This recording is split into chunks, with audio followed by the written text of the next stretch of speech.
Good morning! Coffee time! Talon Adventures po.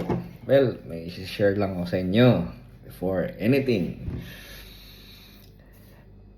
Dito sa UAE, depende sa trabaho natin. Minsan medyo relax dito.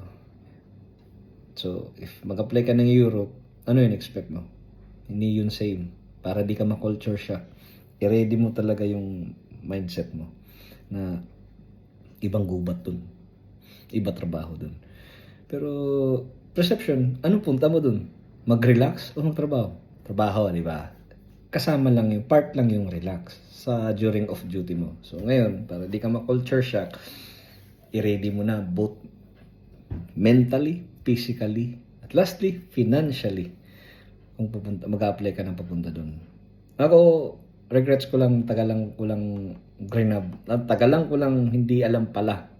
Kung alam ko earliest pa, grinab ko na yung Europe na mga apply kasi di ako siniswerte sa Canada. Mahirap talaga Canada, promise. Dalawang scam pa ako doon. Pero sa Europe na scam din ako. Yung Norway na yan. Di-declare ko sa inyo yung company na yan. Nasa Sarja yan eh. Yun. About naman sa mga nag-apply sa driver, ready nyo yung mga apostle license nyo at certification nyo. Kasi tinitingnan yan. Dapat apostle dyan. Lalo yung driver's license nyo. Apostle ready yan. NBI, kung mas maganda may NBI ka. Kung naman, may option naman na police clearance pero yung iba, apostle talaga na NBI. So, yun. Pwede ka mag-apply, ipasa mo yung CV mo, pero make sure before ka ma-interview, napasa mo na yung iba. Kasi nga, pag na-interview ka, or let's say, in between interview, tumatakbo na yung papel mo. Kasi 5 to 6 months naman talaga yung time frame, pero dapat talaga, kasi yung work permit mo, hindi ma-apply kung wala kang NBI apostle or police clearance. Pero ang iba, ginagawa, police clearance. Ako, luckily, may NBI ako. So, okay na. Kasi yun din ang pakikita ko dun yung NBI apostle ko eh. Ang NBI kasi takes time kung dito ka sa abroad mag-apply. Pero kung guys ay inuwian ko talaga one time, nakuha ko rin naman. Kasi ang apostle 2 days lang yun eh. Pipilahan mo lang yan. Pwede ka may appointment, pwede wala. Pero mas maganda yung may appointment ka rin. Para di ka. Pero pag personal naman, yung sarili mo naman papel mo lang. Parang di na kailangan eh sa apostle eh. Kasi tinanong ko rin yan nung nandun ako. So, kasi DFA pahirap din eh. May papel ako dati galing sa regional. Hindi pa tinanggap eh. Regional LTO. So, regarding naman sa certification, kailangan nyo pumunta sa East Avenue, sa main ng LTO para kumuha ng certification doon. Tsaka, ibibigay nyo doon sa DFA para sa apostle ng license natin. So, ano pa? NBI. Tapos yung sa trabaho natin. Before ka magpag-interview, wag ka apply ng trabaho na hindi mo kabisado. Kasi ikaw mapapahamak doon. Tsaka mapapahiya yung nag-hire sa'yo dito. Kailangan at least alam mo. Kung sa side ko, alam mo mag-drive, alam mo yung technicality, kaya mo kasi sabi nga, sell yourself eh. Bibenta mo sarili mo sa employer para i-hire ka, di ba? So, yun. Tukal lang. Yung sa work permit naman po is, pag na-apply ka naman po, iba-iba tayo ng work permit. May maaga, may matagal. Yung work permit, ang pwede nyo lang takbuhan yan, i-follow up nyo lang is sa agency nyo kung saan kayo nag-apply. Walang iba. Wag kayo manood ng mga negative vibes sa Facebook about sa mga work permit. Doon kayo sa mga agency nyo magtanong. So, sa akin, nangyari, nag-umpisa yung role ko, yung takbo talaga ng process, January, up to May. So, inabot ako ng 5 months. Depende ha, hindi yan pare-pareho. Sabi ko nga, hindi yan pare-pareho.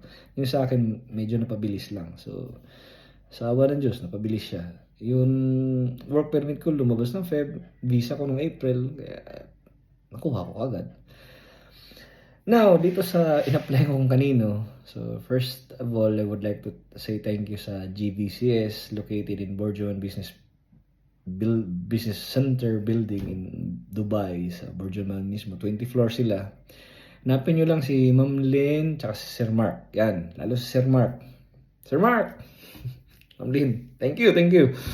Yun, ang kagandahan po sa GBCS is tie up sila sa Humble Hunter. Nakakilala nyo na Humble Hunter ha. Familiar kayo, di ba? So, yun. Huwag tayo puro negative. Kasi proven na nila yan. Kung sa legitimacy, proven na yan sa GBCS. Ang kagandahan pa sa GBCS is sa lahat, sila may pinaka-affordable processing fee, may ticket ka na. Free. Hindi ka kukuha sa sarili mong bulsa.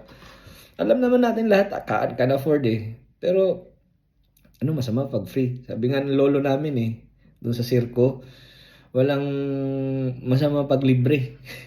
Go! Yung ticket libre, yun ang pinakamaganda. Tsaka, very, very accommodating po yung GVCS. On time, i-update ka, ganun-ganun.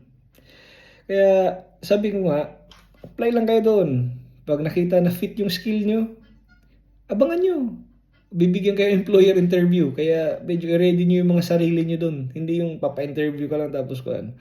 Tsaka, kuhan, pag nandun na naman tayo, tapusin na natin yung kontrata. Yun lang yung pinaka-the best doon eh. Iba-iba tayo ng goal. Ako iba yung goal ko. Kasi dito, ang rason ko ba't ako nag-apply doon, nag-try ako. Instead na umuwi ng Pilipinas, move for good, wala. Kasi sabi ko, try ko kaya Europe. Kaya ko pa naman eh. Kasi ngayon ang hinahabol ko is job security and job stability. Wala na dito yan sa UAE ngayon. To be honest. Kasi sa trabaho ko, inaagaw na ng mga taga dito. So ibigay natin sa kanila. Wala naman masama, di ba? Total, nag-serve naman ako dito na maganda sa company ko dati sa ADNOC Offshore sa Fire and Rescue sa ADNOC Offshore. So, yun. Ngayon, kung na lang natin is maging focus tayo sa new goals, new journey natin. Sa mga nag-apply doon, sa mga kabatch ko sa GVCS, congratulations to all. Hindi ko man kayo kilala, but congratulations to all. Kasi parang ako lang ata yung para doon sa company ko. So, yun, congratulations to all. Kina Sir Mark, kina Ma'am Lynn. Thank you, GBCS. More power and God bless you all. Good morning po, Talon Adventure.